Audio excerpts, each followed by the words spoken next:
This lecture is the continuation of previous lecture where we are going to design a sequence recognizer that is a bit more complicated than the one that was shown in the previous lecture. Let's get started. In this sequence recognizer problem, we need to design a sequence recognizer that will detect either 010 or 1001. For both cases, the output will be 1, otherwise 0.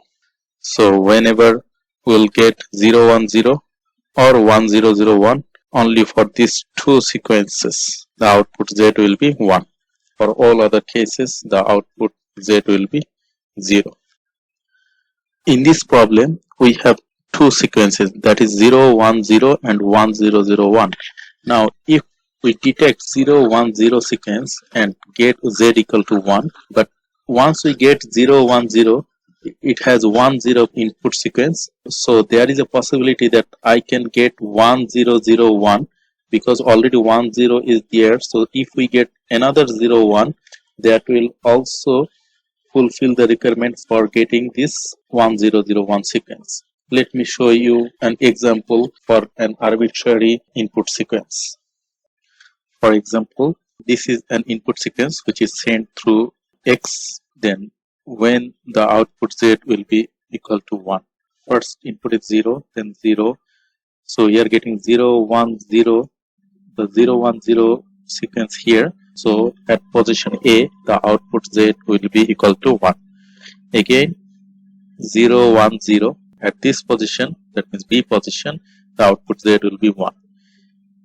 Though we have got 010 here, but if we continue, we'll see that we are also getting 1001.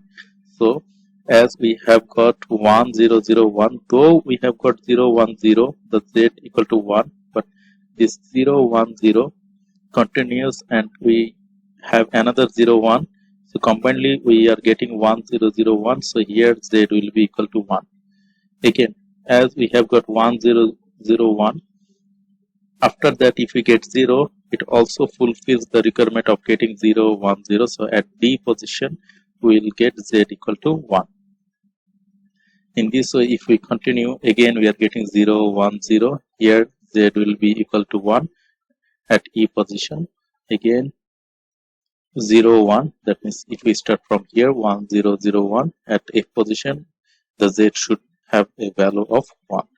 But after this one, we are getting 1 again, so it doesn't fulfill the sequence of getting 010. So here we are not getting Z equal to 1, rather we are getting Z equal to 0. In this way, it will continue. So let's start designing the sequential circuit. First of all, we will construct the state diagram. Unlike the previous problem that was shown in the previous lecture, we have to detect two sequences, that is 010 and 1001. We can see when we have 010, after this 10, if I have 01, then it fulfills the requirement of the second sequence. So if we have 010 and 10, the positions of these two zeros will have the same state because it continues for the second sequence. So let's start with our initial state, that is A. Suppose this is the initial state. First of all, we'll design the state diagram for 010 sequence. Whenever the input is 0, it will change its state, giving the output 0. So we have got our first input. After getting 0, if we get next input 1, then it will change its state. After getting 0, if we get 1, then the next state will be C. The corresponding output is 0. When we'll be in C position, if we have 0 and 1, if the next input is 0, then next input is 0, then it will change its state and it will go to a new state that is named as D. So we are getting 0, 1, 0.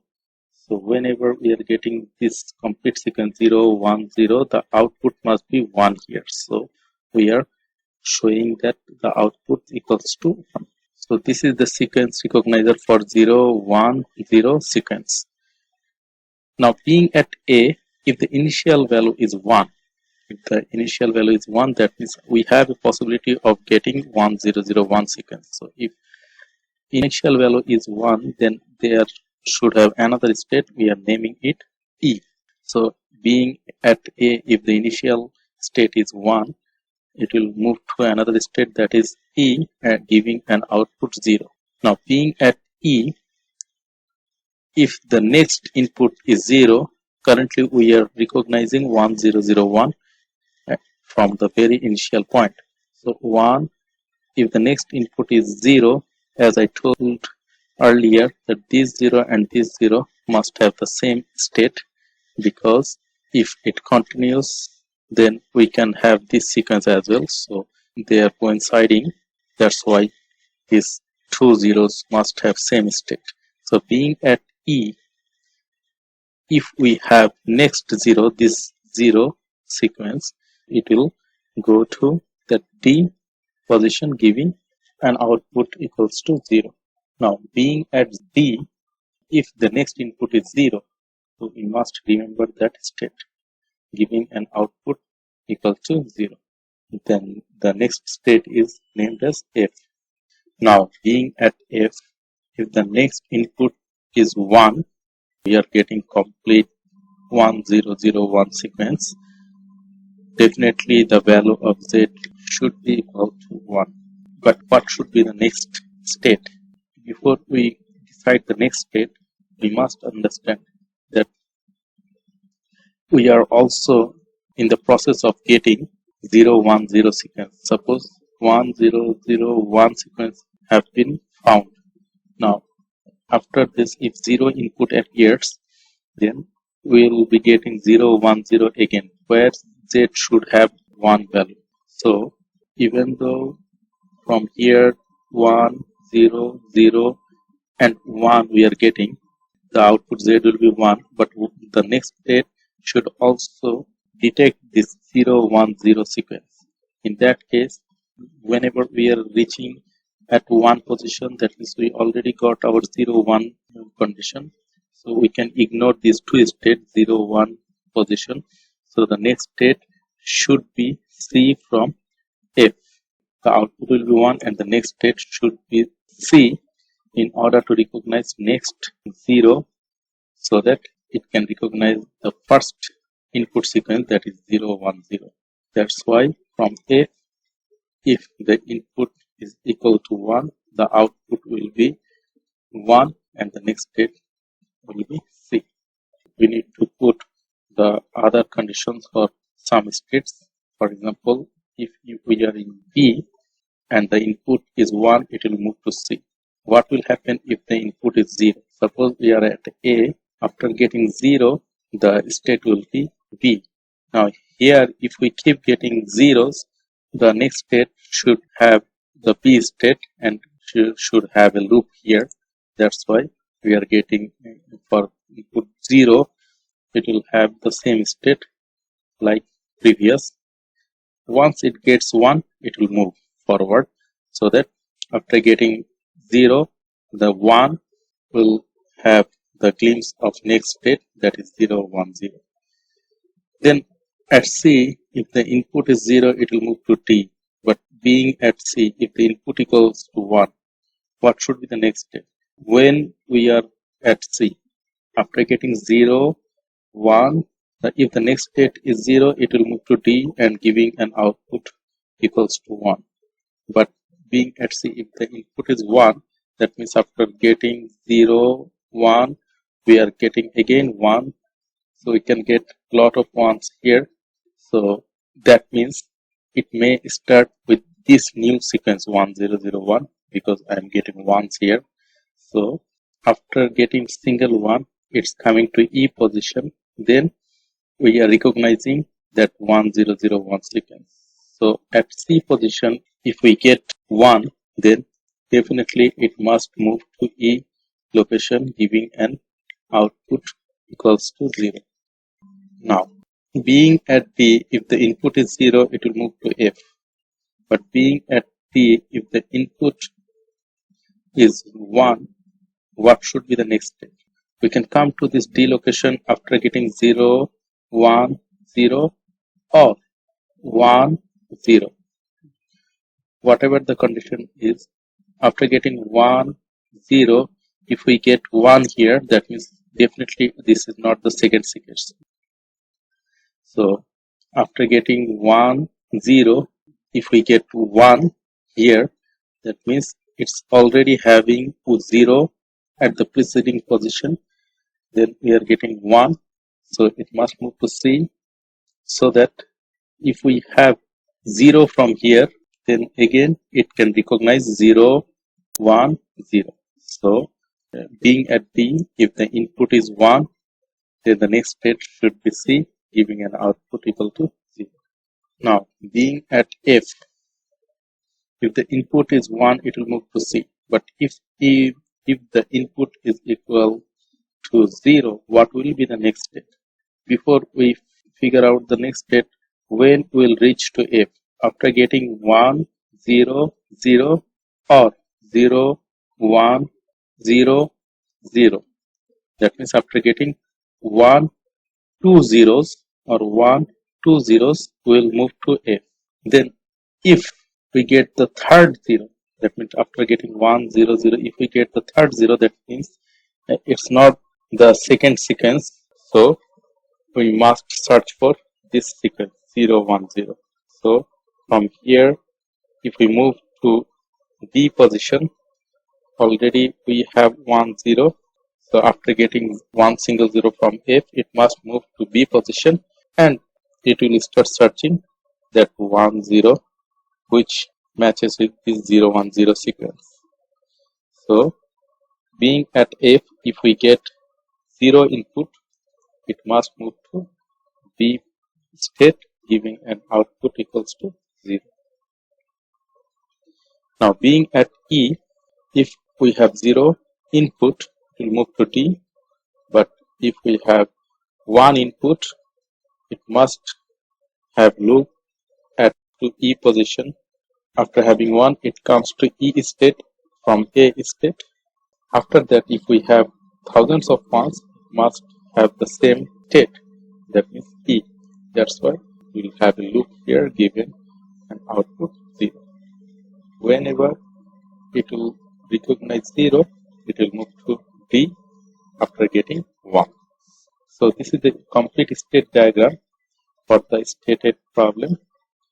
From this state diagram, I hope all of you will be able to construct the state table. If you can construct the state table, then design the sequential circuit employing the procedure that was shown in the previous lectures.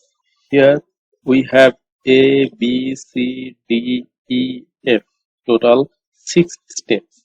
In order to represent our 6th state, we need 3 bits: 0, 0, 0, 0, 0, 1, 0, 1, 0, 0, 1, 1, 1, 0, 0, 1, 0, 1. And there will be some unused state. How to deal with those unused state? In order to show how to design with unused state, let us construct the state table for this state diagram. This is the state table for the state diagram that is shown here. We have A state, B state, C, D, E, F. A is represented by 0, 0, 0. B is represented by 0, 0, 1. C 0, 1, 0. D 0, 1, 1. E 1, 0, 0. F 1, 0, 1. If the present state is A, that means 0, 0, 0. If the input is 0, the next state will be 0, 0, 1 and the corresponding output will be 0, which can be found out from this state diagram. In this way, all the outputs and next state parameters can be found out. We can see we have A, B, C, D, E, F, total 6 states, and using 3-bit we can represent total 8 states. So we have 1, 1, 0 and 1, 1, 1, these two unused states. Whenever these two unused states appear for any input cases, we can consider the next state and the other inputs for the flip-flops which are going to be used to design this circuit can be taken as don't care condition. So these are the unused states. So these unused states can be considered as don't care condition. In this way, if we construct our Carnot map, then the circuit will be simplified and the less number of gates will be needed for designing the same sequential circuit. So this is how we deal with unused state. Next, we will start a new topic, that is counters. Sometimes flip-flops are connected together in order to have counting operation. Such a group of flip-flops are named as counters. Counters are classified into two broad categories according to the way they are clocked. One is synchronous counters, another is asynchronous counters. In synchronous counters, all the flip-flops are triggered by same clock pulse. In asynchronous counters, the flip-flops are triggered by different types of clock pulse. For example, the first flip-flop may be triggered by the external clock pulse source, but the next flip-flop is clocked by the output of the preceding flip-flop. If we see an example, the idea will be clear to us. This is an example of synchronous counter, and this is an example of asynchronous counter. In synchronous counter, we can see all the flip-flops are triggered by same clock pulse source. Clock pulses are shorted and triggered by same clock pulse source. But in asynchronous counter, the first flip-flop is triggered by external clock pulse, but the second flip-flop is triggered by the output of the first flip-flop. You can see this clock pulse is fed from the output of the first flip-flop. In this way, if it continues, if we connect a lot of flip-flops, the clock pulse of the third flip-flop may be connected from the output of another preceding flip-flops. So in this way, if the clock pulses are triggered, that is called asynchronous counter, and if all the clock pulses are shorted and fed from the same clock pulse source, then that is called synchronous counter. Let us start designing synchronous counters. The designing process of synchronous counters is similar to the process we used to follow for designing sequential circuit. We will start our designing part by designing an example problem, that is design a 3-bit gray code synchronous counter. We know about gray code, so this gray code counter will be designed, which is synchronous counter. First of all, we need to plot the state diagram. How the state diagram will look like? This is the state diagram. We have 0, 0, 0. Next state will be 0, 0, 1 in gray code. After 0, 0, 1 in gray code, there will be only one change. The 0 will become 1, so 0, 1, 1. After 0, 1, 1, next number in gray code is 0, 1, 0. In this way, 1, 1, 0, 1, 1, 1, 1, 0, 1, 1, 0, 0. Again, it will come back to 0, 0, 0. So this is the state diagram for our mentioned problem. The next step is to construct the state table. This is the state table for our mentioned problem, which is constructed from the state diagram. If the present state is 0, 0, 0, the next state is supposed to be 0, 0, 1. If the present state is 0, 0, 1, the next state is supposed to be 0, 1, 1. In this way, whenever we reach to the final number 1, 0, 0, the next state must come back to 0, 0, 0 position. In this way, it will continue. Here, for this particular problem, we can see there is no external input and external output. That's why the inputs are not controlling the states, and there is no corresponding external output. Only the state changes are shown in state table. Now, what is the next step? Next step is to construct the excitation table. Before we construct the excitation table, we need to choose what type of flip-flop are we going to use for designing this synchronous counter. In this problem, we are choosing JK flip-flop. In JK flip-flop, we know this is the transition table for JK flip-flop. If the present state is 0, if we want our next state to be 0, what should be the input of JK? J should be 0, K can have both 0 and 1, that's why we don't care. Condition is written here. This transition table is described in our previous lectures. If the present state is 0, if we want our next state to be 1, the J value should be 1 and K value should have don't care condition. In this way, we can have this transition table. If we know how to plot this transition table from here, as we are having 3-bit states, we need to use 3 JK flip-flop. For Q0, the JK flip-flop that is to be used, that should have input J0, K0. For Q1, the JK flip-flop we need to use that should have input J1, K1. And for Q2, the JK flip-flop that we are going to use that should have input J2, K2. In this way, we can construct the excitation table for Q0, present state of Q0 to next state of Q0, present state of Q1 to next state of Q1, from present state of Q2 to next state of Q2. Once the excitation table is plotted, next step is to construct the kernel map. This is the kernel map for J0, K0. This is the kernel map for J1, K1. And this is the kernel map for J2, K2. From the kernel map, the next step is to find out the logical expression for flip-flop inputs. This is the logical expression for J0 input. This is the logical expression for K0 input. This is the logical expression for J1. This is the logical expression for K1. Similarly, J2, K2. The complete process was described when we covered the circuit designing for sequential circuit. Next step, implementation of logic diagram. This is the implementation of logic diagram based on the logical expression that was found out in the previous slide. And this is the complete circuit for a 3-bit gray code synchronous counter. This is the Q0 output, this is Q1 output, and this is Q2 output. This Q0, Q1, and Q2 value will be changed on each clock pulse trigger. We can see all the clock pulses are triggered from the same clock pulse source. Now, if you are asked to design a synchronous decade counter, this is the box. Inside the box, we will have logic diagram for decade counters. There will be 4 output, D0, D1, D2, D3, and the clock pulse input. What is decade counter?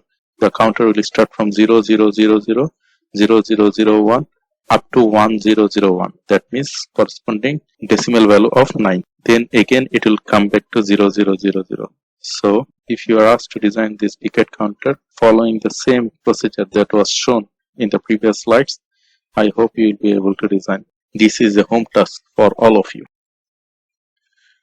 Next, we learn how to design asynchronous counters.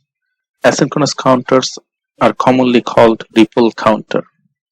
As we know from the definition, the first flip-flop is clocked by the external clock pulse, and then each successive flip-flop is clocked by the output of the preceding flip-flop. This is the basic pattern of designing 2-bit asynchronous counter using D flip-flop.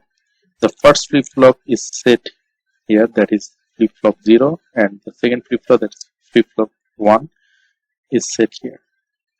The pattern is very simple. The Q prime output from the first flip-flop will be fed to D0 input. Similarly, the Q prime output from the second flip-flop is fed to the input of the second flip-flop. First clock pulse is triggered by external clock pulse source. Second flip-flop is triggered by the output of Q prime of the first flip-flop. Now let's see the operation. If we see this portion, initially the output is considered to be 0, the reset condition. So when Q0 equal to 0, Q prime will be definitely 1. This 1 is fed here. So whenever first clock pulse triggering occurs, that means from 0 to 1 occurs, whatever value that is available here, that will be transferred here. In the first clock pulse triggering, this 1 will be transferred to Q0 output. When 1 is transferred to the Q0 output, this Q0 bar becomes 0. So 0 is available at the D0 input. In the second clock pulse triggering, this 0 output is transferred to Q0 output. Whenever Q0 gets 0 value, Q0 bar becomes 1. In this way, in every positive edge clock pulse triggering, the output of Q0 keeps changing. When Q0 changes, also Q0 bar will be changed, and that will act as clock pulse triggering for the next flip-flop. The operation is same, but for this flip-flop, the clock pulse will be considered in the Q0 bar output of the first flip-flop. Let us see the timeline diagram for this asynchronous counter. This is the timeline diagram for 2-bit asynchronous counter that is shown here. This is the input clock pulse. Initially, the Q0 output was 0, so Q0 bar output will be 1. When the first clock pulse triggers, as Q0 bar is connected with D0, which has a value of 1, this 1 will be transmitted to Q0. So Q0 becomes 1. When Q0 becomes 1, Q0 bar becomes 0. And this Q0 bar value, that is 0 value, is available at D0 input. In the next clock pulse, positive triggering, what happens? This 0 value is transferred to Q0. So the Q0 value becomes 0. Eventually, Q0 bar becomes 1. In this way, in every clock pulse, we can see the toggling operation. So this is the Q0 output. Now, Q0 bar output is connected as clock pulse of the second flip-flop, that is here. So this Q0 bar output will be acting as the clock pulse for this second flip-flop. So when we have positive edge triggering, that means in this region for Q0 bar value, initial value of Q1 was 0. So when Q0 bar, which is the clock pulse for the second flip-flop, triggers, the value of Q1 bar, that is connected with the input of D1, and the value is 1. This 1 value is transmitted, so Q1 becomes 1. Again, in the next positive edge triggering of Q0 bar, here this Q1 will come back to 0 because Q1 bar is 0, that is available at D1 input. In this way, we can plot the timeline diagram for this 2-bit asynchronous counter. Now we can see initially the value of Q0 and Q1 was 0, 0. Here we have 0, 1. Here we have 1, 0. Here we have 1, 1. Again 0, 0. In this way it will continue. So it will count 0, 0, 0, 1, 1, 0, 1, 1. 0, 0, 0, 1, 1, 0, 1, 1. In this way it will keep counting. That's why it will act as 2-bit counter, as the clock pulse triggering are not happening at the same time. That's why it is called asynchronous counter. Now designing asynchronous counters is quite easy.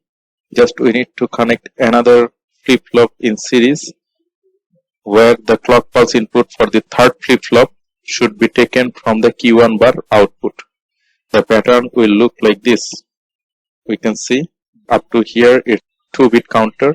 If we connect another flip-flop, that is FF2, flip-flop 2, this will become 3-bit asynchronous counter.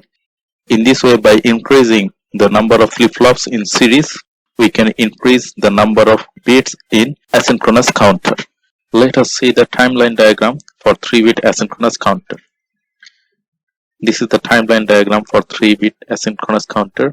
The first flip-flop is fed by the external clock pulse source. As this is positive edge triggered flip-flop, when clock pulse triggers from 0 to 1, Q0 changes its states in every clock pulse triggering.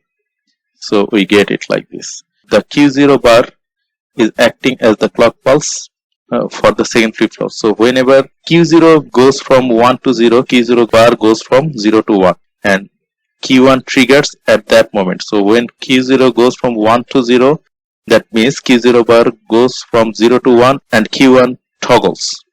In this way, in every negative triggering of Q0, that is the positive triggering of Q0 bar, the status of Q1 changes. Similarly, Q1 bar is connected as the input of the clock pulse for the third flip-flop. So whenever Q1 goes from 1 to 0, that means Q1 bar goes from 0 to 1. At that moment, Q2 triggers. So when Q1 goes from 1 to 0, that means Q1 goes from 0 to 1. At that moment, Q2 goes from 0 to 1 or toggles. Again, in the next triggering here, Q2 goes from 1 to 0. So if we see initially the value is 0, 0, 0, then 0, 0, 1, then 0, 1, 0, 0, 1, 1, 1, 0, 0, 1, 0, 1, 1, 1, 0, and finally 1, 1, 1. Again, it starts from 0, 0, 0, and in this way it continues. So we get counting operation for every clock pulse triggering. Here we can see in the first clock pulse triggering, Q0 changes. In the second clock pulse triggering, Q0 changes and Q1 changes. In the third clock pulse triggering, Q0 changes. In the fourth clock pulse triggering, Q0 changes, Q1 changes, and Q2 changes. However, this Q0 output directly depends on the triggering of the first clock pulse, but Q1 depends on the triggering of the Q0, and Q2 depends on the triggering of the Q1. That's why it creates some propagation delay while transferring the data. How it happens? Let's see the phenomenon. As we know, every electronics devices have response time due to which the propagation delay occurs. In general, this response time has very tiny value if we compare the value with the complete period. That's why this response time is not shown generally in most of the timeline diagram cases. However, in this figure, the response time or delay time is shown having a significant value for our better understanding. For the time being, we'll assume that all the flip-flops have same propagation delay when it triggers. At the very beginning, when first clock pulse triggers, Q0 goes from 0 to 1 and it requires some time. This is the delay time, and this delay time is measured with respect to the first clock pulse triggering. Now, while measuring the Q1 value, the clock pulse for the second flip-flop that is giving us Q1 output is taken from the Q0. So when Q0 goes from 1 to 0, which means Q0 bar goes from 0 to 1, that means Q0 triggers. Already it has some delay time with respect to our original clock pulse. Now when it triggers, that will take another delay time, which is twice of our original delay time. After the twice delay time, we'll get the Q1 output. Now, here, when the fourth clock pulse occurs, we already have the first delay at Q0. When Q0 triggers, we get our second output, that is the Q1 output, and it's having twice of the first delay time. And when Q1 triggers, we'll get the third output, that is Q2, and it will take thrice of the initial delay time. So as we increase the number of flip-flops, this propagation delay increases. This cumulative propagation delay is one of the major disadvantages of asynchronous counters because it limits the rate at which the counter should be clocked. The maximum cumulative delay in a counter must be less than the period of the input clock pulse. Otherwise, there will be an instability in the circuit. Let us solve a problem on propagation delay. 4 negative edge D flip-flops are connected in series to make a 4-bit asynchronous counter. Each flip-flop has a propagation delay for 10 nanoseconds. Here, we need to develop a timing diagram showing the Q output of each flip-flop and determine the total propagation delay time from the triggering edge of a clock pulse until a corresponding change can occur in the state of Q3. Also, determine the maximum clock frequency at which the counter can be operated. So let's start with this problem. Drawing the timing diagram is a bit easy if we have very good concept on previous topics. This is the timing diagram. First of all, this Q naught will be changed when there is a negative edge triggering. in the original clock pulse. So when clock pulse goes from 1 to 0, 1 to 0, the output Q0 changes its state. This Q0 output is connected to the clock pulse of the second flip-flop, so Q1 will be changed when this negative triggering occurs. Why are we considering negative triggering? Because the flip-flop that is used, negative edge triggered flip-flop. We can see from here the flip-flops we are using that is having a bubble in the clock pulse input, so they are negative edge triggered flip-flop.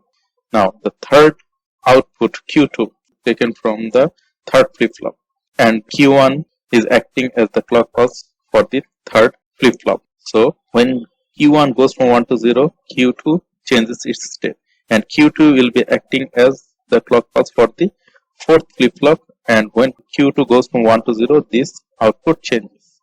So this is a counter. We are getting 0, 0, 0, 0, then 0, 0, 0, 1, then 0, 0, 1, 0, then 0, 0, 1, 1. In this way, we get up to 1, 1, 1, 1. This is negative edge triggered asynchronous counter. Now, as each flip-flop is having 10 nanosecond propagation delay, so we need to find out the total delay when we get Q3 output. So for the delay time, the effect of clock 8, this is the clock 8 and clock 16, that gives us the complete one cycle clock operation, that is 1 1 1 1. So there will be 4 times of the individual delay, that is 10 nanosecond if we reach up to here. So total delay time is 4 into 10 nanosecond, that is 40 nanosecond. If we have total delay time 14 nanosecond, the main clock pulse must have a period greater than this delay time. In other way, we can say this delay time must be less than the period of the original clock pulse to have the stability in our circuit. So the maximum frequency that the clock pulse have is 1 over this 40 nanosecond. That gives us 25 megahertz. So the counter should be operated below this frequency to avoid problem due to the propagation delay. Let's start another designing, that is asynchronous decade counters. We know about decade counters. What is decade counter? That will count the decade numbers. For example, it will start from 0, then the next value will be 1, next value will be 2, 3, 4, 5, 6, 7, 8, 9. Again, it will return back to 0.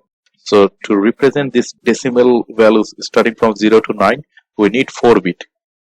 We'll start from 0000, then 0001 up to 1001. Then after 1001, it will go back to 0000 value. So we already designed 4-bit counters. In 4-bit counters, the designing is like this. We have 4 flip-flops and Q0, Q1, Q2, Q3 outputs. This is asynchronous counters. This is not decade counter. This is 4-bit binary counter. So it will start from 0000 and it will reach up to 1111. Then it will come back to 0000 again. So in order to convert this 4-bit binary counter to decade counter, we'll employ this clear operation.